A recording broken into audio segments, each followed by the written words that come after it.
the unfinished symphony of becoming. There comes a moment in every profound encounter with wisdom when the boundary between the book and the reader begins to dissolve, when the words on the page cease to be mere ink and instead become a mirror, reflecting not what is, but what could be.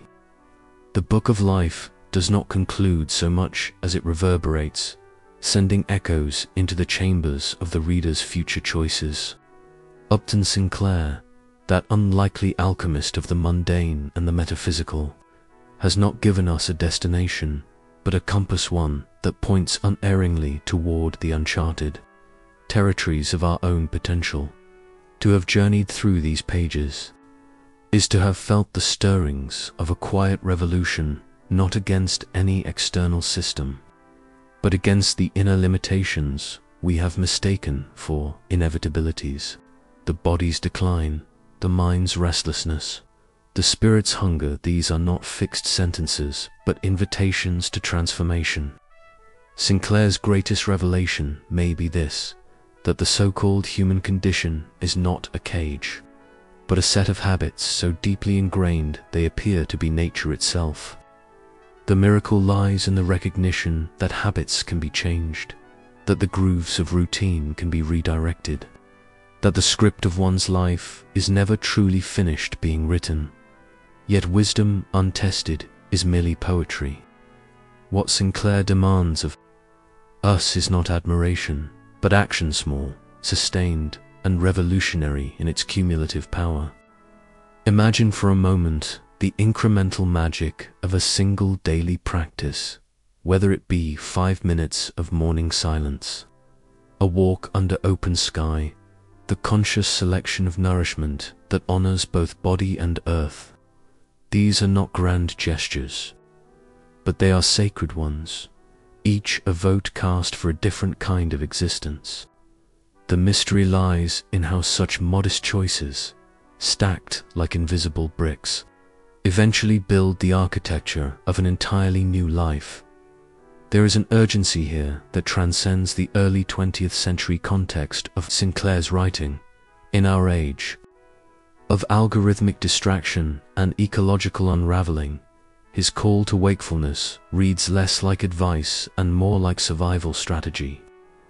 The book of life is no longer merely metaphorical, is the literal text being written by our collective choices, by what we tolerate, by what we dare to change. Sinclair whispers across the decades that personal and planetary healing are not separate paths, but different facets of the same journey. To heal one's body is to honor the body of the earth. To discipline one's mind is to resist the manipulations of collective madness. To cultivate love as a daily practice is to forge antibodies against the pandemic of isolation. The transformational call embedded in these pages is not shouted, but breath-tan invitation to become a conscious collaborator in one's own unfolding. It asks, what might happen if you treated your next meal as a sacrament, your next thought as a sculptor's deliberate stroke, your next act of work as an offering rather than an obligation? These are not hypotheticals, but porters each moment of awareness, another step out of the trance of automatic living. Sinclair's final gift may be his dismantling of the illusion that enlightenment belongs to the few, the chosen, the somehow otherwise gifted. His entire philosophy asserts that the raw materials of transformation are already in our hands, in the food we can choose to eat or reject, in the thoughts we can choose to entertain or release, in the hours we can choose to squander or consecrate. The mystical and the practical have always been secret allies. It is we who imagined them as strangers. So the book closes, but the reading continues in the kitchen, in the workplace, in the quiet spaces between breaths. The true book of life was never bound in paper, but in the living flesh of daily choices. Sinclair has handed us the pen. The next sentence, the next chapter, the very meaning of the story now waits upon our courage to write it here.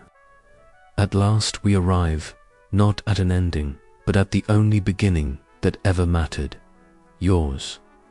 The awakening spiral and the echo of becoming. So we arrive, not at an ending, but at the horizon of a deeper beginning. The Book of Life by Upton Sinclair does not conclude with certainty, but opens a door into uncharted inner terrain. It leaves us, not with polished answers, but with the trembling vitality of better questions that unfold like ancient scrolls, questions that ripple through body and conscience and time.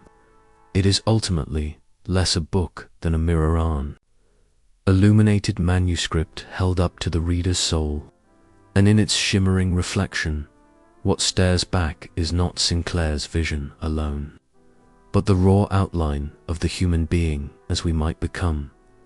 At its most fundamental, this work does not beg for admiration. It demands engagement. Sinclair is not a gentle hand, but a fiery midwife. He ushers something forth from within us, something long buried, long aching to rise. He stands at the edge of the cultural chrysalis, calling not just for personal wellness or moral clarity, but for the full transfiguration of what it means to be human. His message pulses with urgency. We are not merely surviving creatures of flesh and appetite. We are beings of potential, bridges between stars and soil, spirit and structure. But to live in alignment with that truth, to embody it, inhabit it, requires a radical turning. This turning is not sudden. It spirals. It begins in places often overlooked, in the stillness of morning, in the conscious act of breathing, in the bite of unprocessed food chewed with attention, in the decision to speak honestly even when silence would be easier. It begins in the refusal to nod along with lies, the courage to re-examine faith, the willingness to call out cruelty even when dressed in tradition. The transformational call Sinclair issues is not bombastic. It is quiet but seismic.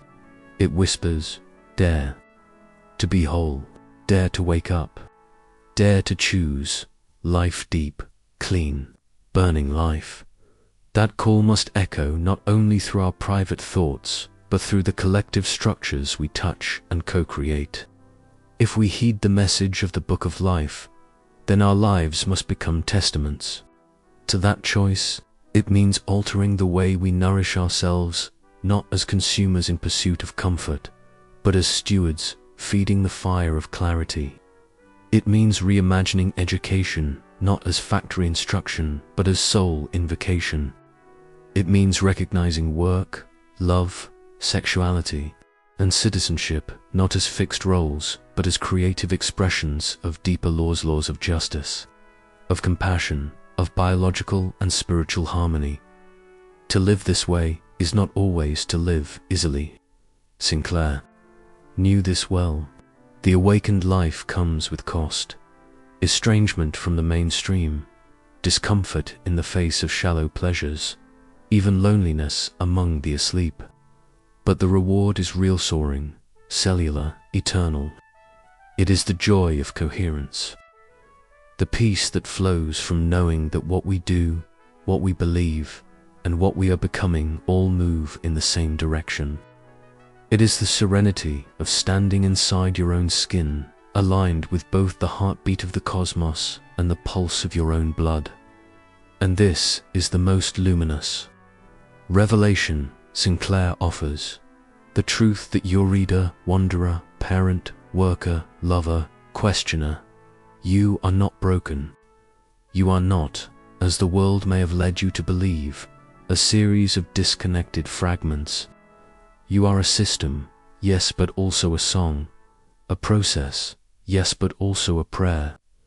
The book's deeper assertion is that you hold the same power he invokes, to examine, to unchain, to illuminate, to love wisely, and to remake the world by first remaking your own center. So what now? Now the echo becomes responsibility. You have seen the map. You have glimpsed the pattern. The illusions of external authority, of passivity, of inherited dysfunction have been named. You can never unknow them. The veil, once pierced, cannot be restored. The next step belongs to you. Will you remain in orbit, repeating the familiar paths? Or will you tilt your axis, summon your gravity, and begin a new revolution? You need not do it perfectly. Sinclair did not. None of the torchbearers do, but the step is sacred regardless. One begins by paying attention to breath, to thought, to the small decisions that accumulate into destiny. One begins by asking, each morning, what does it mean to live in truth today? And listening for an answer not from doctrine, but from the quiet knowledge waiting in the marrow. The book of life is complete in its pages, but incomplete in the world. It longs for embodiment. It asks you to become its continuation, to become not a disciple of Sinclair, but a creator in your own writer, sovereign being lit from within by an uncompromising fire. The future is not a place we arrive at, it is a dimension we build. And this book, strange and severe and luminous, is not merely something you have read. It is something now planted in you, something now asking to grow. So build it, live it. Feed the inner flame, reclaim the temple, speak the inconvenient truth. Nourish the child of the future, honor the breath and blood that make thought possible. You are, in the end, the latest page in the book, and the ink is still wet.